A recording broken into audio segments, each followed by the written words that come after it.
President Trump issues an order reducing his tariffs on coffee, bananas, and beef. Now Wichita coffee shops are feeling some much-needed relief. Sophia Jornander joining us in studio with more details on that. That's right, Rachel. As of today, President Trump has dialed back his tariffs on coffee.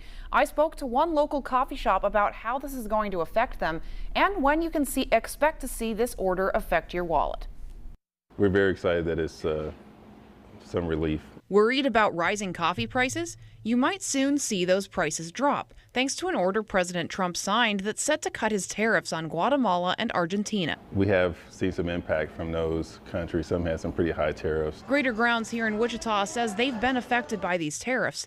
As a result, they've had to raise prices. So I've definitely noticed kind of like a gradual increase, and I'm like, I still want to support small businesses, but then there has to be a point where you're like, it's way more money than I kind of anticipated spending. Anchita Hanur is just one customer who's noticed her coffee become more expensive. But as a med student, she needs a good place to study, and she says the coffee shop's atmosphere has kept her going. I feel like the staff is always so incredibly nice. Coffee is great. There's no other place that I would prefer to study. Greater Grounds says customers like Anchita have kept them going through this crisis. The local consumers have been great. I mean, people continue to come here and for the vibe and for what we do. And Anchita says while she's happy these tariffs are getting rolled back, she'd like to see the president cut his tariffs on all countries so her budget can get some relief. And just because they're reducing the tariffs from Guatemala and from Argentina, that doesn't mean that there's a lot of places that still aren't affected.